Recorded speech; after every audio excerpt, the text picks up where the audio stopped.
ভোক্তাদের কাছে আমরা সঠিক প্রোডাক্টটা দিতে পারি, সেজন্য কিন্তু আমাদের কাজ করতে হবে। যারা একটু মানে মধ্যবিত্ত বা উচ্চ মধ্যবিত্ত পরিবার, তারা এক পারফিউমের টাকা দিয়ে সারা বছর চাল কিনে তারপরও শেষ হয় না।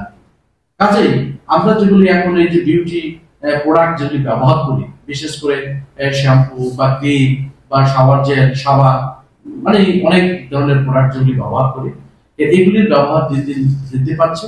এবং এগুলির ব্যবহার করে যাতে আমাদের যারা ভোক্তা, বাংলাদেশ একটি পৃথিবীর অন্যতম বৃহৎ মার্কেট, এখানে 17-18 কোটি মানুষ বসবাস করে এবং প্রত্যেকটা মানুষেরই কিন্তু এই প্রোডাক্টগুলি ব্যবহার করতে হচ্ছে, জন্ম থেকে শুরু করে মৃত্যু পর্যন্ত এই প্রোডাক্ট কিন্তু আমরা ব্যবহার করছি।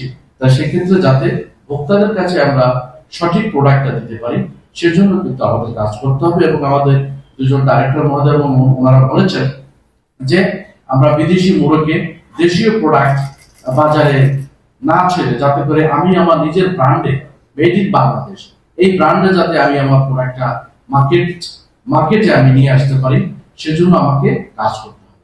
আরেকটা জিনিস হচ্ছে আমাদের এই যে আমাদের প্রফেসর মহোদয় বলেছেন যে আমাদের ফার্মাসিউটিক্যালস যে প্রোডাক্টগুলি আছে, আপনি পৃথিবীতে 102টা দেশে বাংলাদেশের এই ওষুধ কিন্তু রপ্তানি হচ্ছে এবং বাংলাদেশের যে চাহিদা তার 97% মেডিসিন কিন্তু আমরা আমাদের লোকাল মার্কেট থেকে কিনতে পারছি, কিছু ওষুধ হয়তো বিদেশ থেকে আনতে হচ্ছে।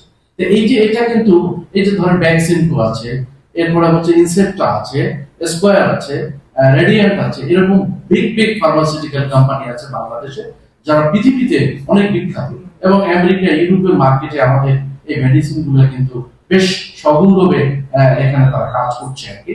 তো সেই ক্ষেত্রে এটা কিন্তু একদিনও হয়, এটা দীর্ঘদিন তারা চেষ্টা করেছে, রিসার্চ করেছে, ইনোভেশন করেছে, এর ফলে কিন্তু তারা গ্লোবাল মার্কেটটা ক্যাচ করতে পেরেছে। তাই সেই ক্ষেত্রে আমরা কিন্তু কসমেটিক্সটাও পাবো।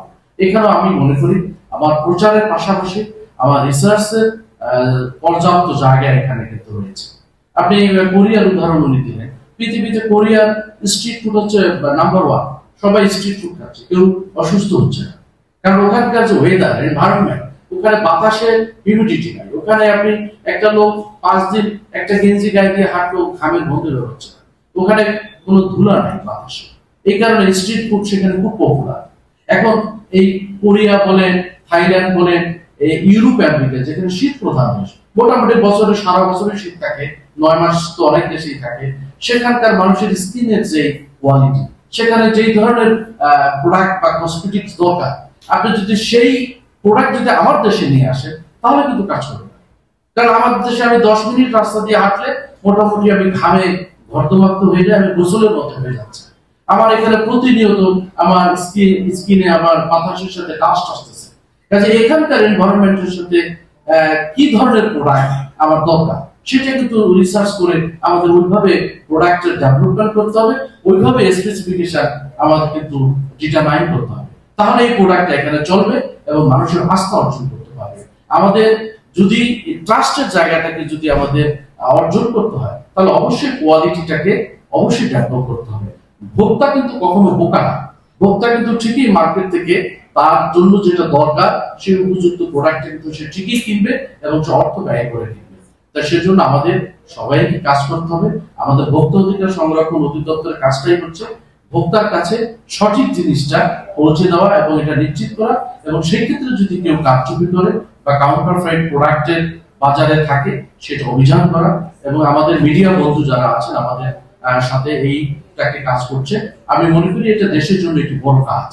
সেটা হচ্ছে যে আমাদের দেশের যে কসমেটিক্স প্রোডাক্ট, এই মার্কেটটাকে যদি আমরা প্রচার করতে পারি, তাহলে আমাদের দেশের ভোক্তারা এই বিদেশি পণ্য, এই কাউন্টারফেইট প্রোডাক্টের পরিবর্তে আমার লোকাল প্রোডাক্টটা ব্যবহার বেশি করবে এবং দেশের জিডিপি বাড়বে, দেশের ডেভেলপমেন্ট হবে, এবং সেই ক্ষেত্রে আমাদের বিদেশি অর্থ মানে বিদেশি মুদ্রা খরচ করে আমার এই বিদেশি পণ্য ইম্পোর্ট করতে হবে না। সেই ক্ষেত্রে আমি আমার মিডিয়া বন্ধুদেরও বলবো যে আপনারাও এই আমাদের এই লক্ষ্যে কাজ করুন।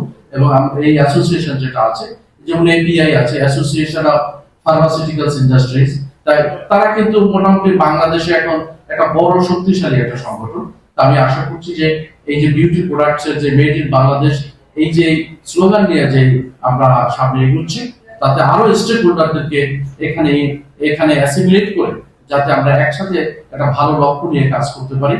এবং মূল কথা হচ্ছে যে আমার ভোক্তার অধিকারটা, ভোক্তার রাইটসটাকে আগে প্রাধান্য দিতে হবে, এরপরে আমি মুনাফা করবো বা অন্যান্য কাজ যেটা আছে সেটা তো অবশ্যই এটাকে profit is the logical consequence of the business বলা হয়ে থাকে, যেটা এটা তো হবেই, কিন্তু আমার মানুষের অধিকারটা এবং তার সুযোগ সুবিধাটা আমাকে দেখতে হবে।